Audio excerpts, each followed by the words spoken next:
Comment mieux communiquer dans une relation? Communiquer peut s'avérer être un travail difficile. C'est pourquoi la communication est la clé d'une relation durable. Si vous souhaitez une meilleure communication dans votre relation, vous devez non seulement savoir transmettre vos idées, mais être aussi en mesure de vraiment écouter votre partenaire. Partie 1. Faire valoir ses arguments.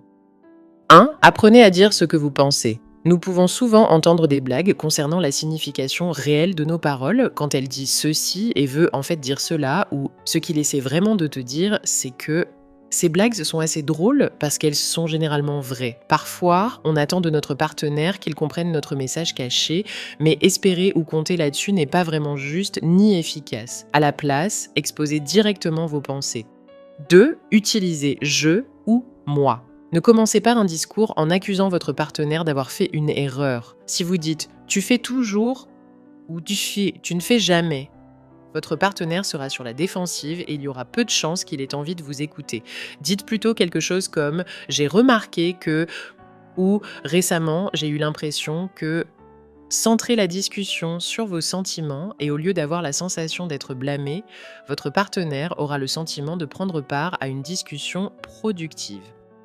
3. Restez aussi calme que possible. Au cours d'une discussion houleuse avec votre partenaire, il sera difficile de garder la tête froide, mais plus vous serez calme et mieux vous arriverez à exprimer vos sentiments. Donc si la moutarde vous monte au nez, en plein milieu de la conversation, ou si vous êtes furieux avant même d'avoir soulevé le problème, prenez une longue inspiration jusqu'à vous sentir suffisamment calme pour commencer une discussion productive.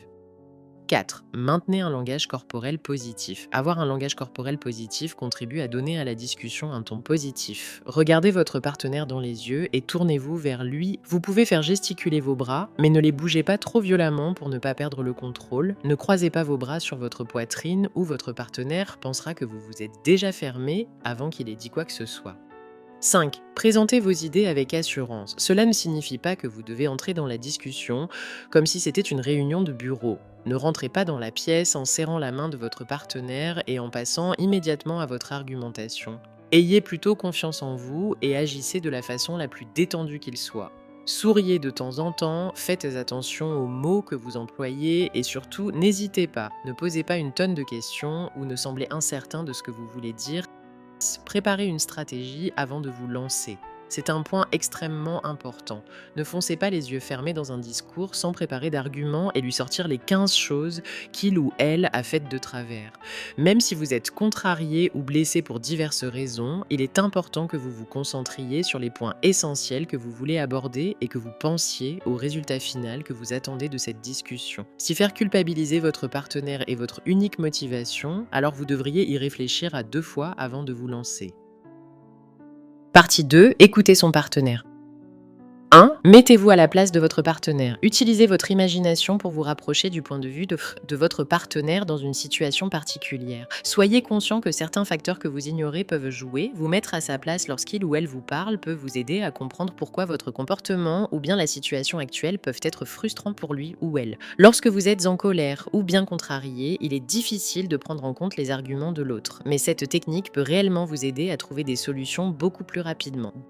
2. Laissez-lui la liberté d'analyser le conflit. Bien qu'il soit génial de pouvoir parler de toutes vos frustrations, parfois votre partenaire travaille encore sur ses pensées et ses sentiments et a besoin d'un peu de temps pour lui, elle.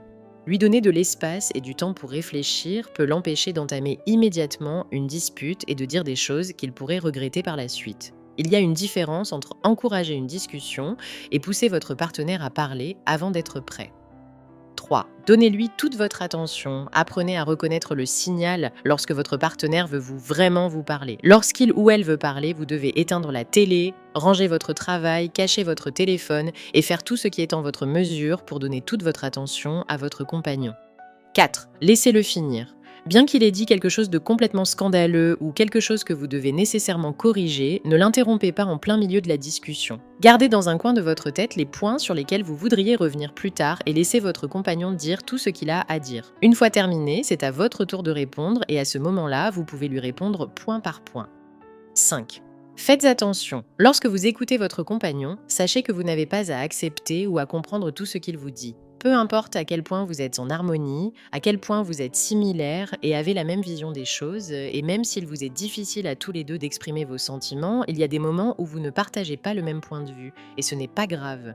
Soyez simplement conscient que vous avez compris les choses d'une façon et lui d'une autre, et vous serez plus réceptif sur ce qu'il a à vous dire. Partie 3. Construire une base solide. 1. Maintenez une part d'intimité. Cela ne signifie pas que vous devez plonger dans le lit avec votre partenaire pour vous réconcilier après chaque dispute, mais plutôt que vous devez garder une part d'intimité entre vous dès que vous le pouvez, que ce soit par des câlins, des gestes tendres, en riant de tout et de rien, ou simplement en passant du temps sur le canapé en vous tenant la main devant votre série télé préférée.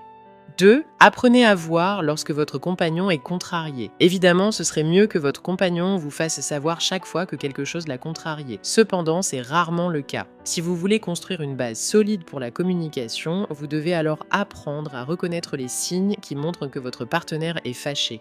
Reconnaissez ces signes et n'ayez pas peur de dire « Hey, tu sembles contrarié ». 3. Soyez préventif. Il est inutile d'entamer une dispute à propos de sujets futiles. Toutefois, vous devez être capable d'évoquer les problèmes pénibles quand il le faut. Ne soyez pas agressif et ne laissez pas monter votre colère, sinon vous allez vous retrouver en plein milieu d'une querelle, à un moment inopportun et sans vous y attendre. Apprenez à parler des sujets importants de sorte à vous sentir réconforté lorsque vous trouvez un compromis, plutôt que de bouillir intérieurement. 4. Détendez-vous. Prenez du temps pour vous amuser. Si vous passez tout votre temps à travailler puis à vous disputer, vous n'apprécierez pas votre relation. Si vous mettez de côté les petits soucis et partagez des sentiments et des souvenirs positifs avec votre compagnon, vous aurez moins tendance à exploser au milieu d'un débat. Construire une base solide d'amour et de bonheur vous aidera à surmonter plus facilement les mauvais moments. 5. Essayez de remarquer lorsqu'une conversation n'est plus productive. Si vous êtes tous les deux en train de crier, de vous faire du mal sans chercher une solution, alors oui, la conversation n'est plus productive. Il est inutile de continuer votre dispute si c'est pour faire empirer les choses. 6. Apprenez à faire des compromis. Dans toute bonne relation, être heureux doit toujours être plus important qu'avoir raison.